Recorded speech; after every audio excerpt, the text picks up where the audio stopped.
With Christmas right around the corner, of course, I know we have to have Thanksgiving first, and we always say that that reminds us of the fact that the rapture comes before the tribulation.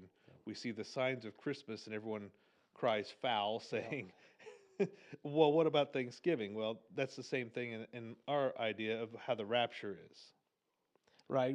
Once one's coming, we know the other is going to be even closer. Yeah, When I was speaking the other day, my intro was, my favorite time of year is coming up, and everybody looks at me like it's Thanksgiving because of yeah, the belly, but no, it's actually Christmas. I really enjoy Christmas time. There's a lot of neat things about Christmas that most people don't think about. yeah.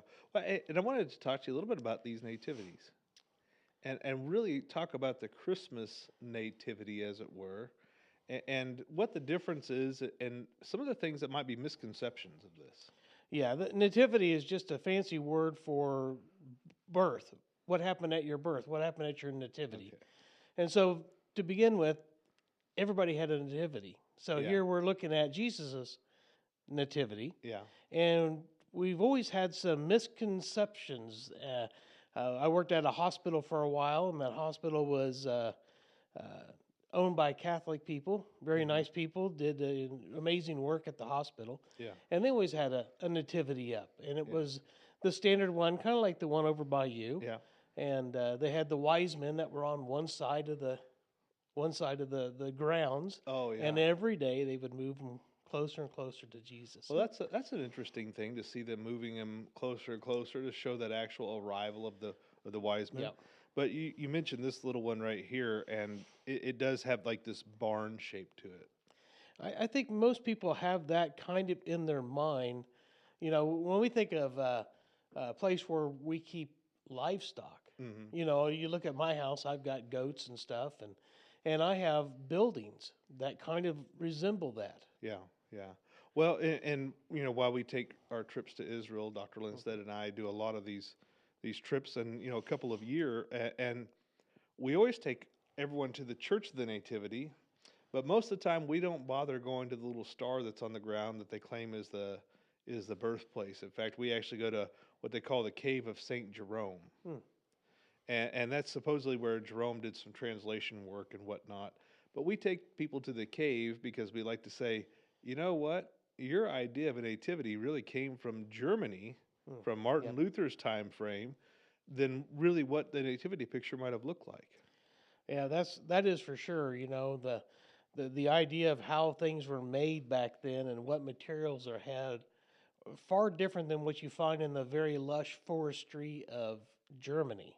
Yeah, Germany had lots and lots of forests, and they still have a lot of woods there. yeah, But it's quite a bit different than what you would find in Israel, especially in Jerusalem and Bethlehem area. without a doubt. I can tell you right now from all of our travels that wood is a precious commodity compared to something like stone. Right. Wood is scarce in Israel. It's not something you just go hack down a bunch of trees and build a house. In fact, most houses are built of stone and now concrete with a stone facade. Yeah, I've been reading, my yearly read through the Bible, and I'm in the part now where David made deals with the people in Lebanon Mm, to get the cedars yeah, to build the stuff they needed to build because they don't have trees and wood at their disposal in their own homeland. sure. Well, in Israel, when you build a home or when you erect a house, right now, of course, it's like I say, it's poured concrete with a stone facade.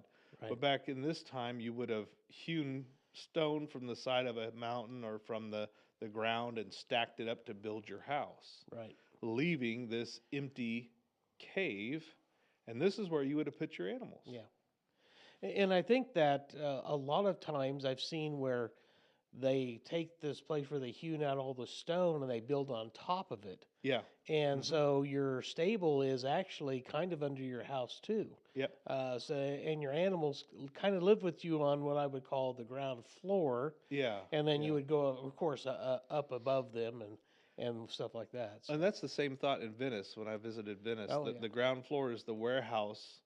The middle floor of the palace, they call them, is the business floor, and the top floor is the residence. yeah, And that's that same kind of a thought pattern.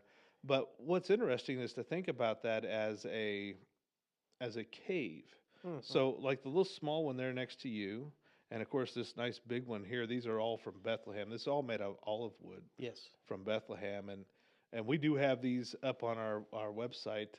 People can welcome to go shop there if they'd like. Everything we have comes from Israel, but the cave I think is more representative, Yes. and it's an interesting thing to see in Israel, the shift from nativity barn to cave in Yep. the tourist shops, and it's really starting to take a big pull there now.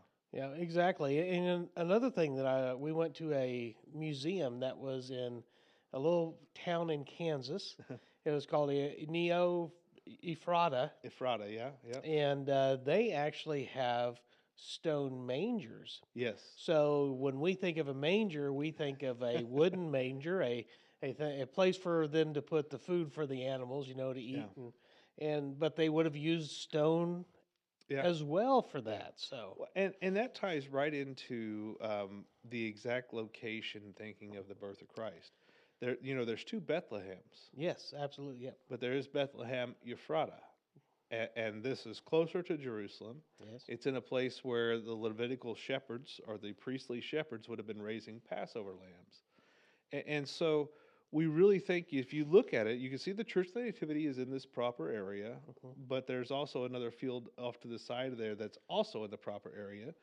I don't think we'll ever know the actual perfect location of the birth of Christ, though. no, I don't think so. And I kind of have a belief about this, and I think that God isn't going to necessarily let us find a lot of stuff. Yeah, And when I say stuff, I mean like this is where Jesus was born. Here's yeah, Noah's yeah, Ark. Here is because what's going to happen is man is going to figure out a way to turn that into an idol, yep, yep. and then visiting that site is more important than worshiping God, and people will be worshiping that site. Do you mean like making a trip to Mecca Oh yeah, yeah, or making a trip to the Sistine Chapel yes, or yeah, all these other things? But yeah, I think you're spot on there. I think it's perfectly right to assume that man would worship the creation yeah. more than the creator. In fact, it's biblical that'd be a problem. And that seems to have happened over and over again. And we were reading an article about something that happened back in the 1200 BC in Israel, and Israel was worshiping idols at that time, and so Yeah. it wouldn't have been anything for. You may say today, I would never do that, but Yeah. what is your idol? Is your idol the computer?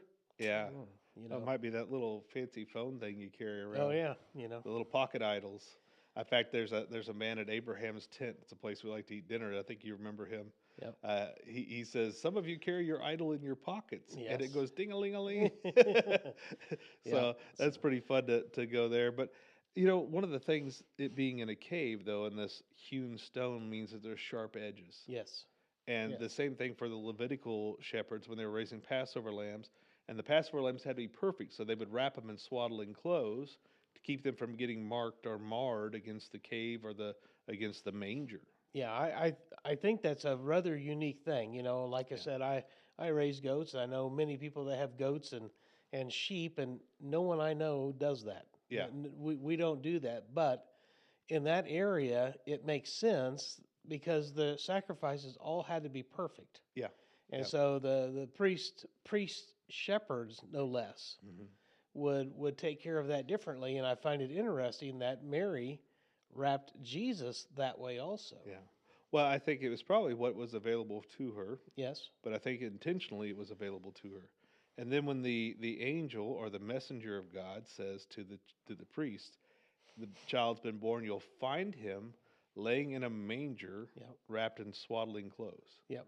If it was something that happened all the time, then it wouldn't have been a very good indicator of who he was. Exactly. Well, and as a Levitical priest, shepherd that Yep. wraps lambs for sacrifice in swaddling clothes, I think they made the exact. They thought, wait a minute, we have got to go check this out. Something is odd here.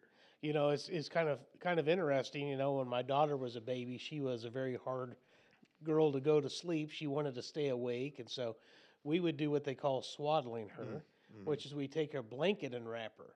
Yeah. But I think swaddling clothes is a little bit different. If I understand this right, and you may know better than I think it's strips of fabric that they Yeah. wrapped around each individual limb Yeah. and around the torso.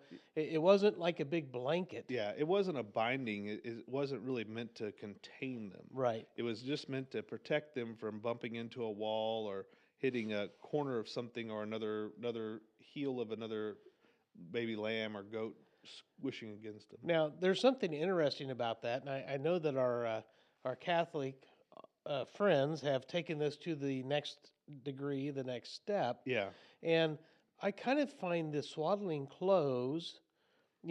Jesus was born for a reason, yeah, and the reason is he was going to die, yeah, and I think that's a foretaste of him being wrapped in grave clothes, sure. which is kind of the same thing. Yeah, yeah, I think the Catholic Church, though, would think that it was the same exact swaddling clothes yeah. that he was wrapped in, and I don't think I buy that at all. But I don't know that somebody would have kept that stuff. right, It's just like if the majority of the people thought that he wasn't the Messiah Mm. when he was crucified, who would have kept the cross? I think that if you take all the shards, and I'm kind of halfway joking at this, yeah, but I think if you take all the shards of cross around the world that are found in all of these shops and well, not the shops, but let Oh. alone the churches, these Yeah. cathedrals that say, well, we've got part of the cross. You probably have about a 30-foot tall cross. well, that, and my thought is I don't think that the Romans would have made a cross for each individual person. No, yeah, you're correct. I don't think that it was saved. I think No. people discarded it and went on their way. Yeah. And so it's interesting to look at that, though. But really, it just kind of comes back to the point that we'd like to show that the nativity probably happened in a cave rather Yeah. than in a barn. And Absolutely, and it probably happened in a stone manger instead of the manger that you have at your Christmas play. Now, I don't think that that's a bad thing. No, I don't think yeah. that I don't want anybody to think I'm condemning Yeah, for yeah. making a wooden building with a wooden manger. Well, you mean look at it this way: the tabernacle is a foreshadowing, Yes, right? So do I? I don't know that I believe that the tabernacle of heaven or the temple in heaven, was built without hands. It says. Yeah. I don't know that I think it looks identical to the one we have here on earth. It could. Yeah, I don't know, but it's a representation, Right. and using a representation of something is quite biblical. Christ uses representations in his parables a lot Yeah. too. So I think even a wooden manger and a wooden building Yeah. helps bring to mind Yeah. what I would say the poorness Yeah. in which Yeah. Jesus was born, and I think that had to be. I think Jesus had to be born poor, Sure. and it even says in the Bible he wasn't anything to look at. So he was a very average person. You probably wouldn't walk Yeah. down the street and remember what he looked like. That's true.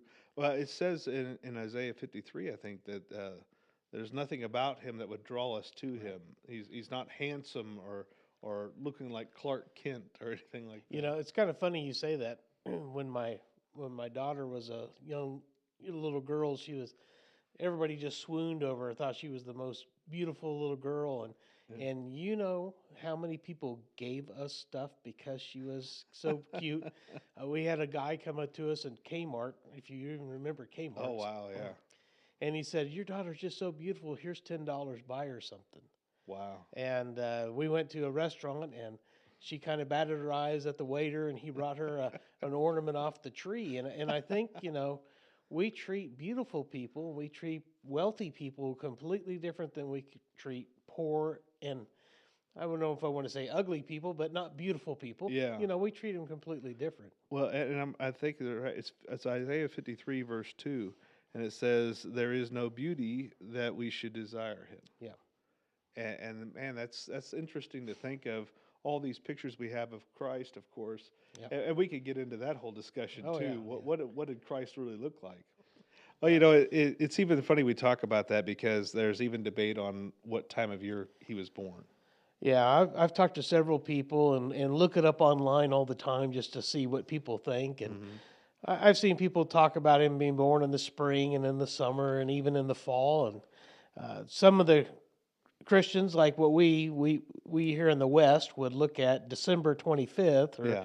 at least December time is his birthday, and your Orthodox they're what, January 6th. They're in January Yeah. Somewhere sometime. in January, yeah. Even until I think the second week in January, they Yeah. think. Well, even the Orthodox has a different day for Easter as well. Oh yeah, absolutely, yeah. So it got to be different. I guess the schism was further than just theology.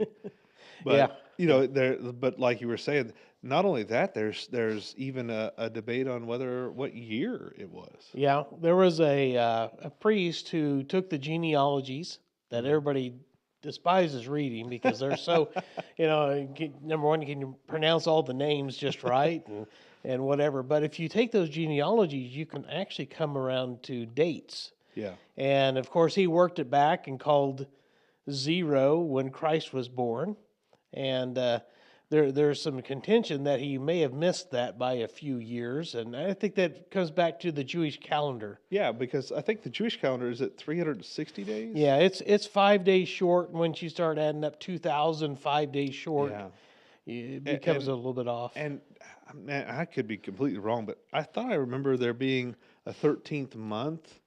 On a separate year, they would do a 13th month to catch up or something. Right. So here in the West, we have something called leap year. Yeah, And yeah, so every 4 years we have an extra day, and I think that the Jewish calendar added something extra yeah. 1 year out of every, and I don't even know what to tell you that was. Sure. But Well, they would add some. what type of evidence then do we really have of the birth year? Well, we do know that Herod the Great, and I've got my cheat sheet here because I'm not good enough to remember it all, but Herod the Great died between March 29th and April 11th of 4 BC. So we know that Jesus was born Mhm. around that time. He couldn't have been born after 4 BC. Okay. So it has to be between 5 and 4 BC that he was born. So where do you get the 5? Yeah, don't forget. We're going backwards. Time goes up going backwards because the So- further you get away from the time of the birth of Christ, the higher the year, and of course, the further you get away from it going forward, the higher the year. Yeah, it gets confusing in the head. So Yeah. let's not use early and late terms. Let's use different terms. Let's say 4 BC would be, and I can't use it's hard. The latest the date he latest. could be born was 4 BC. Yeah. The earliest he could be born is 5 BC. Okay. Because he had to be born around the time that Herod died. Sure. Well, and an interesting thing I found out just a couple of weeks or so ago was that the fact that everyone wants to say, well, it's BCE now, and Oh yeah. I didn't realize that was actually the E part but it was added by Jewish people because they don't want to recognize Christ. So it wasn't before Christ; it's before Common Era now they want to use. But so we're thinking somewhere between 4 and 5 BC, based on Right. the death of Herod Right. and the priesthood of Zechariah. Exactly. Okay. So that's how we narrow that in. Now, we can actually narrow it down to January at the latest. Okay. And the way we do that is we said, okay, Herod died between March 29th and April 11th of Okay. 4 BC, okay? Uh-huh. In the Bible, it says that it was 2 months before Herod's death is when Jesus was born. Oh, yeah. So Well, that takes us back to January. So it had to have been in January uh-huh. at the latest. At the latest. At the latest, because we need 2 months till Herod dies. So any time between January and December really works out pretty well for the birth of Christ. Yep, because Zacharias was in his priestly duties, Yeah. and that's a time thing. That's something every priest, I think just about every priest had an opportunity to do this once in their lifetime. Yeah. Serve as a And- high priest. Yeah. Yeah, and this was his one-time shot. Remember, he was Elizabeth's husband, who was the mother of John the Baptist, Yep. who was a cousin of Jesus. Yeah, because Elizabeth was a cousin to Mary, right? Correct. Okay. So they were related, And Zacharias, if you remember right, he was doing his duties in the temple.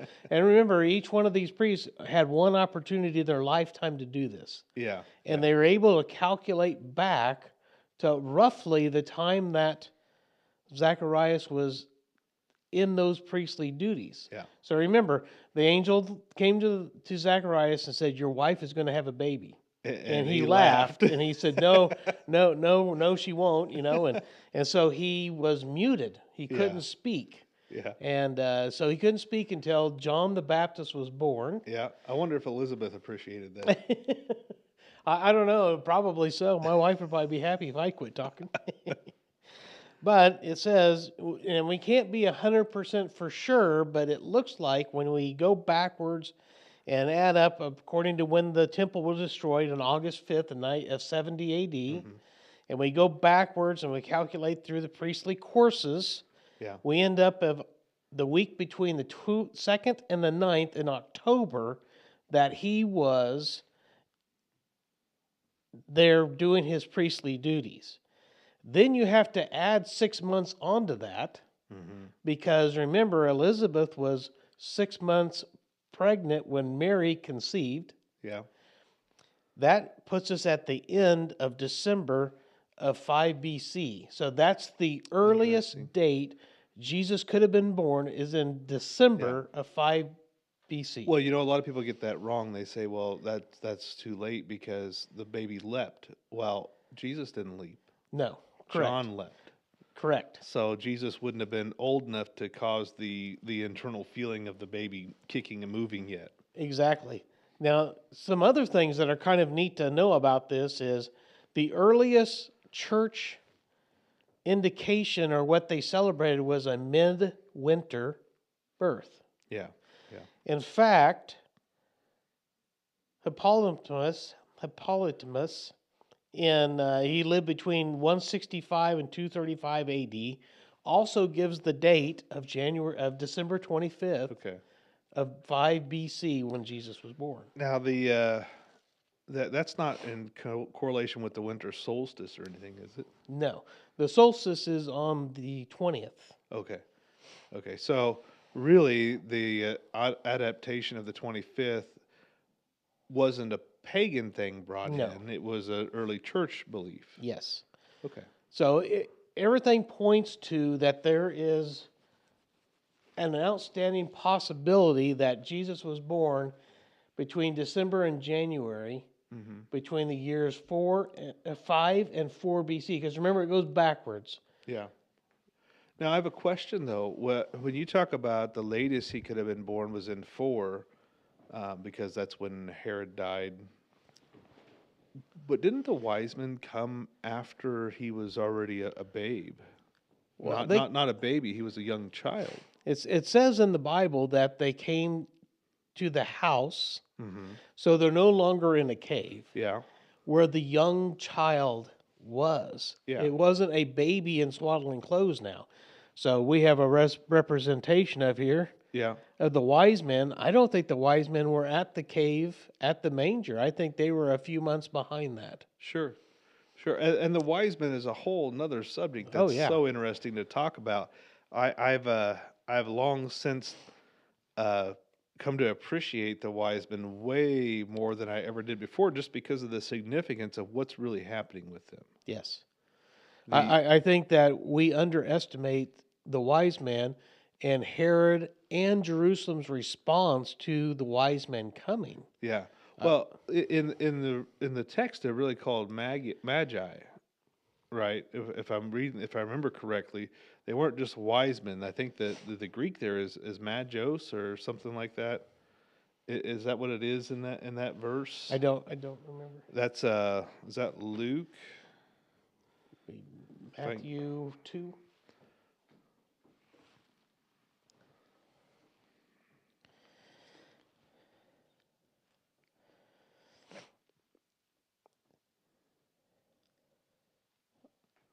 Matthew 2. Yeah, I think that's here. Let's see, born in Bethlehem of Judea. Yeah, magoi. Magos is what I've got here. Magos meaning a name given to the Babylonian Chaldeans, Yeah. or Chaldeans, however you choose to pronounce it, the Medes and the Persians. So it's really, really important that that is there. And I wish that my Bible translation called them the Magi, Yeah. Yeah. because there's another place we see the Magi in the Bible. Absolutely, and it's kind of a fantastic story in and of itself, and how all this came to be. Well, it's very important. I mean, if you go into the book of Daniel and you really start to see where in the world these Chaldeans ever got the idea that there was to be a Messiah born in Bethlehem Ephrata, and that he was going to be the King of the Jews. Well, let me ask you a question. This goes back to who were the Chaldeans? Well, yeah, I don't know. I've never gotten to that study.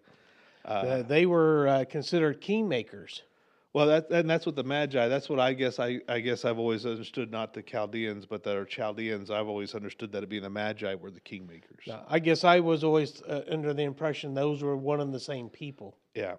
Well, we talk about Daniel chapter 1 here, and Daniel chapter 1 verse 4 says they were taking children from Jerusalem that were without blemish. It says children in whom no blemish, but well favored, and skillful in all wisdom and cunning and knowledge and understanding science. Such had the ability in them to stand in the king's palace, and whom they might teach the learning in the tongue of the Chaldeans. And then it goes on to say that there were a few of these. Now among these were the children of Judah, Daniel, Hananiah, Mishael, and Azariah, or who most of us know as Shadrach, Meshach, and Abednego, and Daniel as Belshazzar, right? Yep.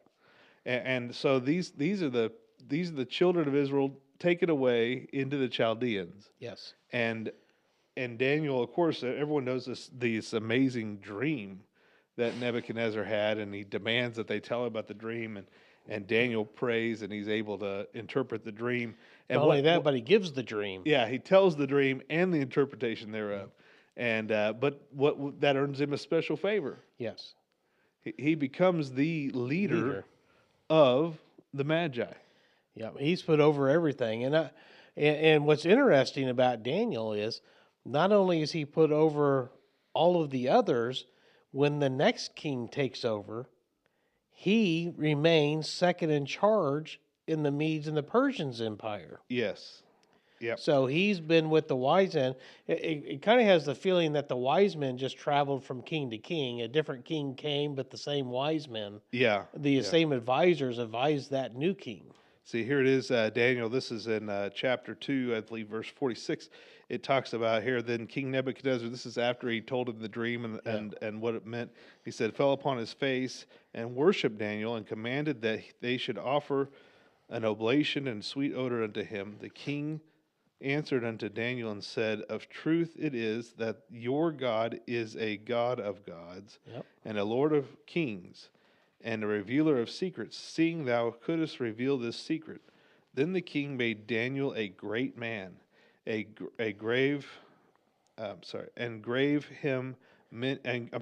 him many gifts, and made him ruler over the whole province of Babylon, and chief of the governor over all the wise men of Babylon. So we can see biblically it's correct. Daniel is the leader of the wise men, or the Magi.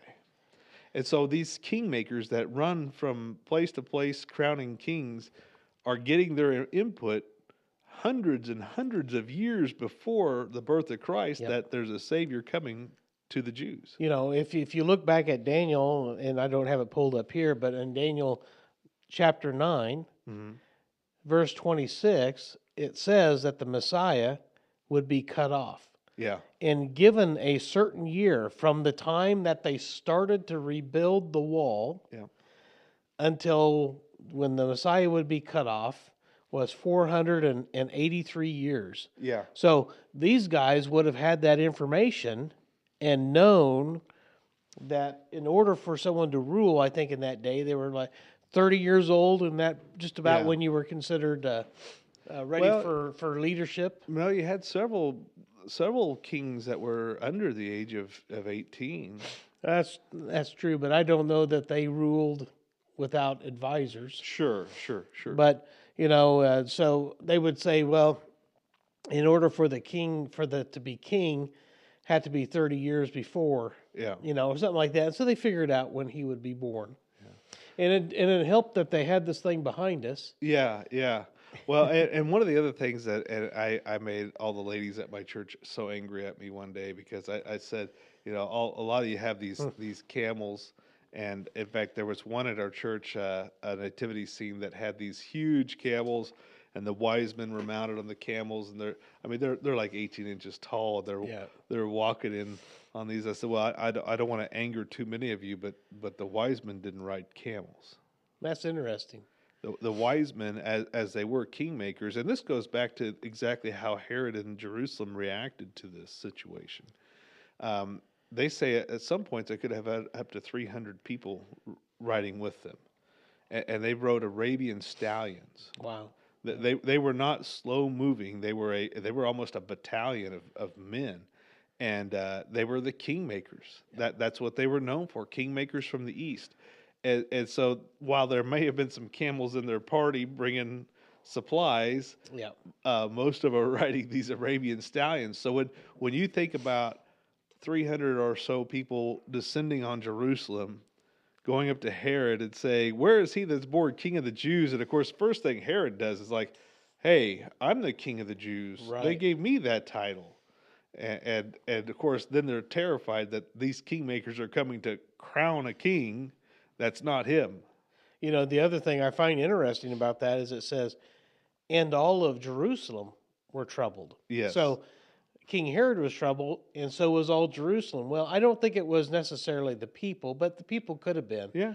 But you think about what it says later in the Bible when it's talking about Jesus, and it says, we need to kill Jesus because it's better if one dies Yeah. and many are saved, and we get to keep our status and stay alive. So I think all of the rulers were probably on the take or doing something they Sure. shouldn't be doing, and so I think they had vested interest in keeping Herod on the throne. Oh, well, of course. And I think the other thing that's troubling is just look at we just went through an election. Yeah. And Oh, we yeah. had people that were very troubled up until the election day, and then half of the nation got a little calm, Yeah. and the other half of the nation is still a little troubled.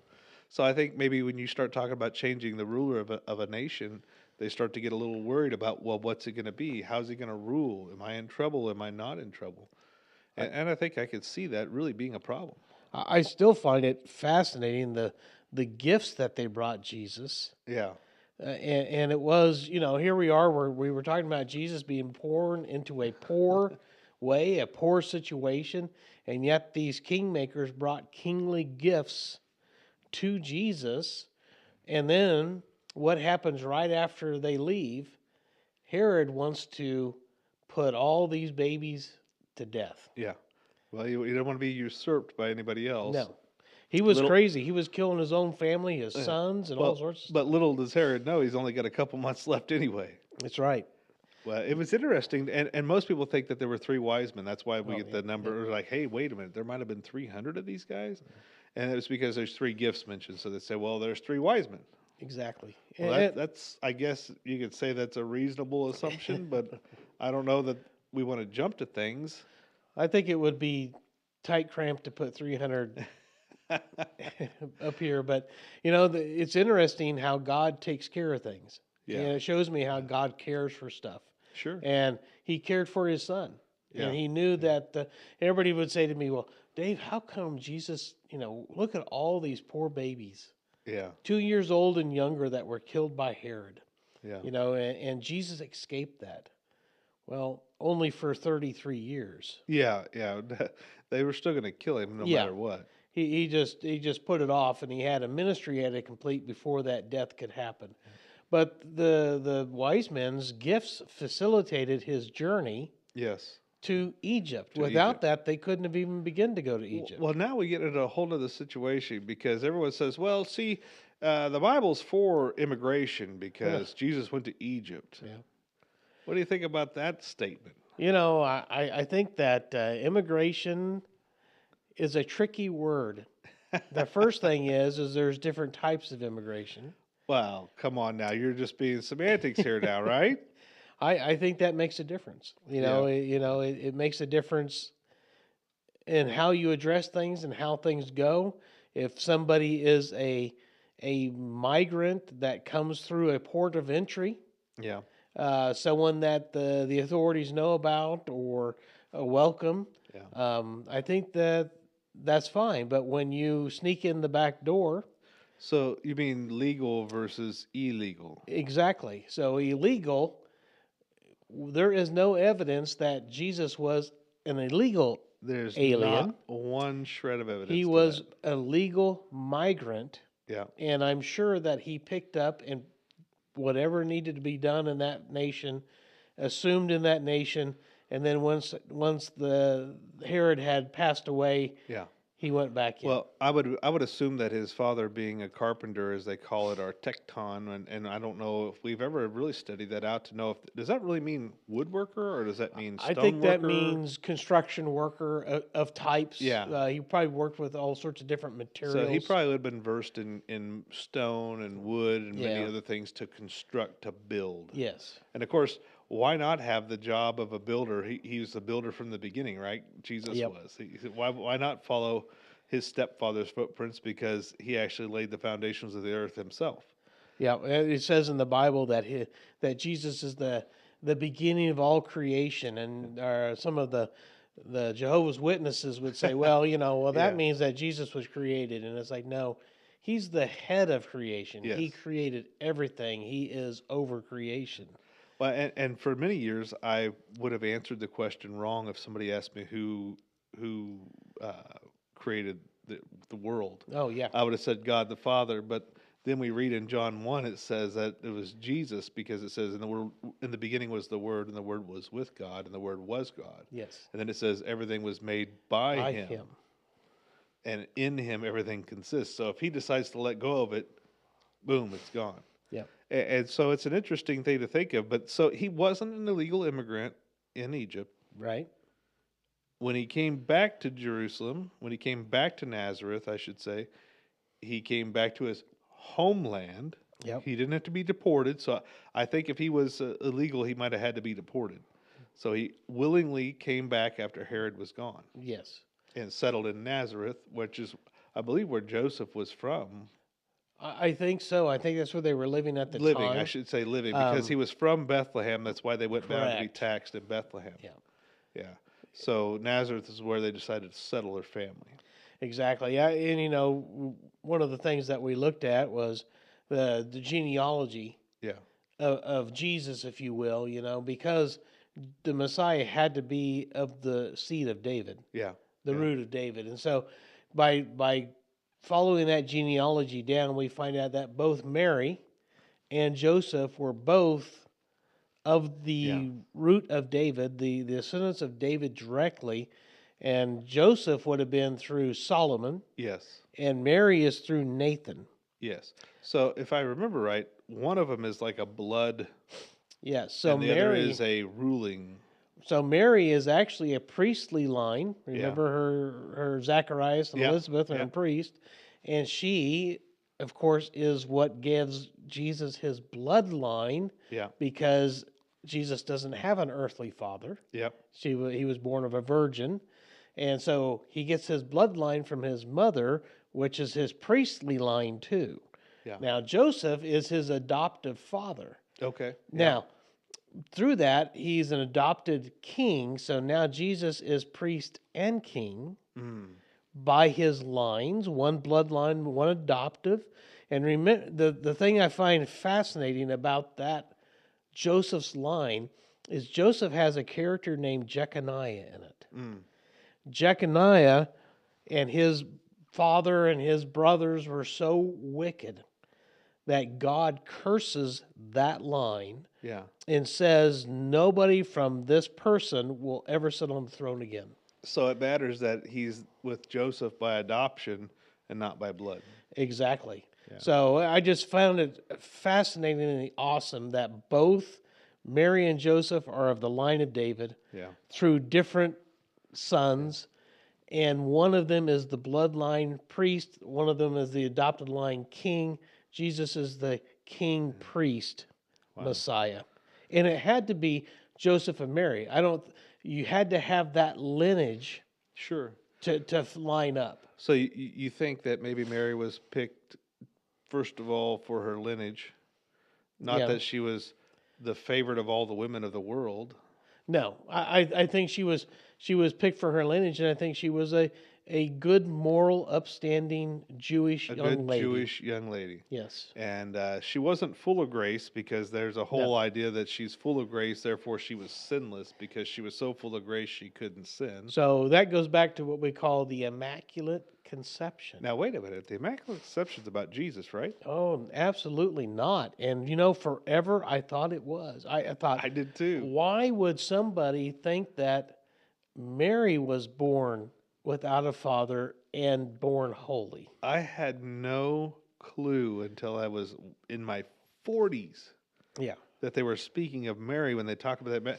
How many times my Catholic friends would say, "Oh, well, we believe in the Immaculate Conception." I'm like, "Well, yeah, Jesus was born of a virgin." Yep. But that's not That's not all what what it they're is. talking about. No, they're talking about Mary. They're putting Mary up on a higher pedestal Yeah, yeah. than Jesus, in fact. Well, according to them, and I know they won't say it to your face. You have to go through the catechisms and read their doctrine. But Mary is basically the co-author of salvation. Oh, yeah, absolutely. She dispenses grace just like Jesus would. Mary, you're supposed to pray to her. You're supposed to worship her. You ask her for things, and one of the arguments I've heard them make in the past was, well, it's not that we believe Mary will give it to us, but we think that Mary has her son's ear. Yeah, yeah. Well, my question for them is, Jesus died for you, Yeah. and now you are a son Yeah. of God. So why wouldn't God listen to his children Sure. over a woman who gave birth to the... Well, Romans 8:14, your sons, your offspring of God now, your Yes. heirs, your joint heirs. And so why wouldn't you just go, and it says we cry Abba, we cry Yes. Daddy. Yeah. So why wouldn't you just go, Daddy, I want this intercession, I need this. We're praying to God the Father as Daddy. Yeah. I mean, we are calling God a intimate relative name. When you try to corner some of those people who are willing to debate you on this subject, they'll say, well, we're not really praying to Mary. We're asking Mary to intercede for us, just like you would ask your friend, hey, pray for me this week. I'm having a hard week. Yeah, I just don't see it. I think that God said you only pray and worship to one being, Yeah. and that's God, and we see him in three persons. Yep. And I know that there's a big argument of whether or not the Trinity is true, and I can't explain the Trinity indefinitely or in definite terms, but that's okay. Sure. But the Bible talks about it in Trinity. In fact, you can go back to Genesis and see that God said, let us Yep. Elohim. make man in our image. They use the pluralized version of God, saying Elohim. And really, even look at this, when Christ tells the disciples what to do, I think it's in Matthew, he says, go forth baptizing them in the name of the Father, the Son, and the Holy Spirit. Yep. There's another reference, perfect reference in my idea, that there is a triune God.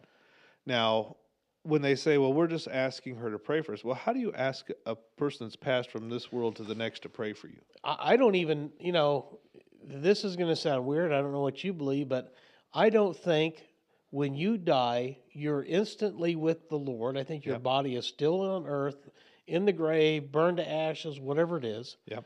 It's gone, and you're in the presence of God, and you have no connection to this earth. I think you're absolutely correct. And I think when the witch, was it the witch of Endor, that Saul went to visit because he wanted to talk to Solomon, and she screams when Solomon shows up.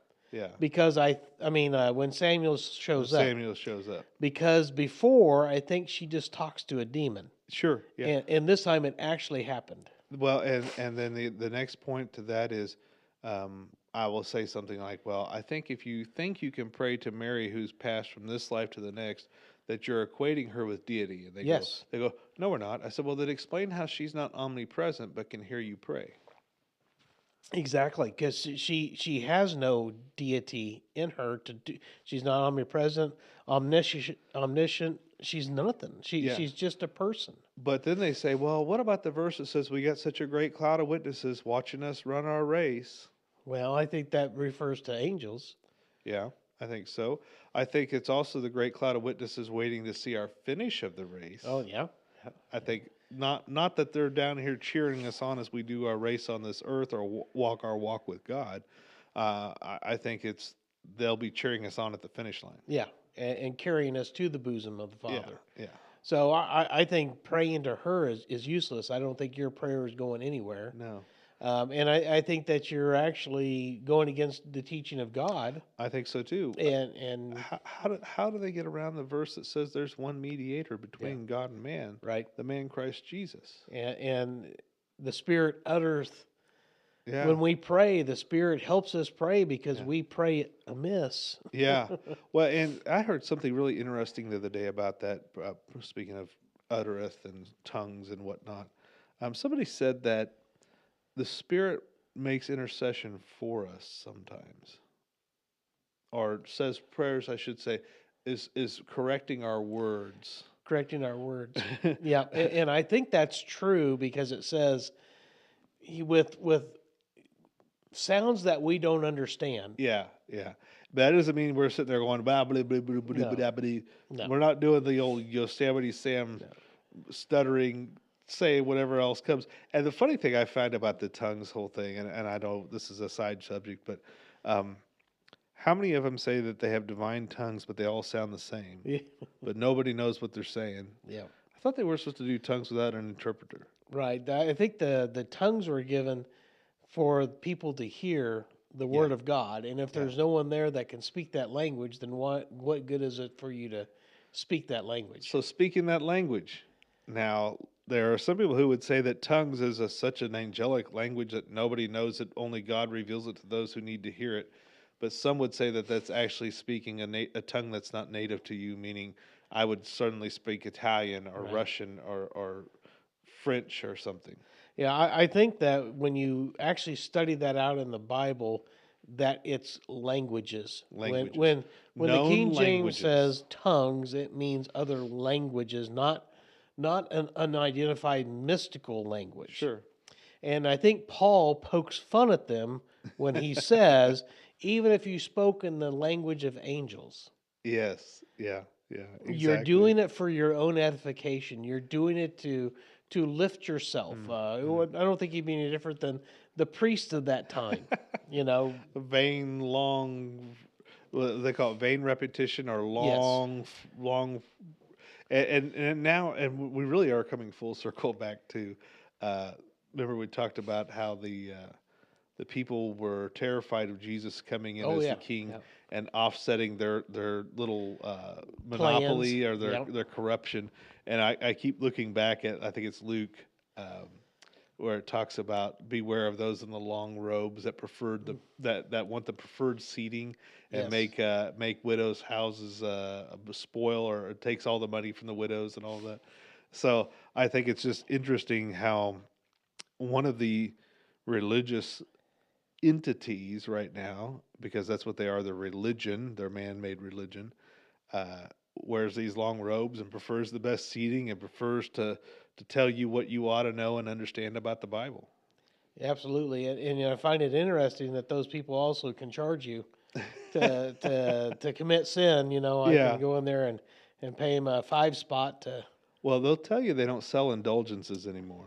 Well, you know, you say that, and we just saw their what was it, Jubilee year 2025, and I watched a little non-binary girl with blue hair that waves her wand and absolves you of sin. Wow, I tell you, I can tell you right now that you could still. We'll just say this for right now. you can still put a loved one's name on a prayer card, Yeah. and they'll put it on the altar during Mass for a fee, Yeah. and that Mass will go to helping them get out of purgatory. So they're still selling sin. They're still selling a replacement for sin. Yeah. They're selling indulgences, is what. Yeah. Of course, we don't do that, but they do. Yeah. Yeah. Well, I've got a whole book on it at home. I got an actual book printed by the Catholic Church of local indulgences that you can pray to Mary for a partial indulgence. What? What? I thought you didn't say you pray to Mary. Yeah. Wait a minute. It says right there in bold letters, prayer to Mary. And they have prayer to Joseph in there. Wow. That's amazing. I didn't know about the Joseph, but Yeah, I'll have to get that out sometime. We'll take a look at it. it's amazing how we could take Scripture and twist it and fold it however we want to make it say whatever we want. You know, I've even been guilty of this. You know, you have this preconceived idea in your head, Yeah. and then you try to find scriptures to back that up, and you can find a scripture for anything Sure. If you take it out of context. if you take it out of context. You know, one of the things I find fascinating in the Bible is such a unique book. Yeah. It's the only book that I know of that the main character is one person all the way through. Yeah. But that person tells you of all of the shortfalls that have happened to all of the people. Yeah. Now, most of the time when men write a book, what's the one thing they leave out? Every time they messed up. Yeah. And the Bible records every one. In fact, the Bible records lies. Yep. It records the lies that people tell. Now, it doesn't approve of them. Doesn't approve of them. It tells them, look what happens when you lie. Exactly. So, you know, even if you look at Sapphira, Yeah. you know, they Wow, lied. What about the book of Job? You know, all the theology that those guys had that were wrong, you know, With that's friends recorded. like that, who needs an enemy? That's right. So the Bible is a very unique book. It records everything, and you've got to know who, what, where, when. Yeah. If something was written. So context matters. Absolutely. Absolutely. Well, I enjoy that we've had a good conversation here. I think next time what we ought to start talking about is this little angel here, which is represented as a female. That's right. That was a very interesting conversation there. So maybe next time we'll talk on that. All right.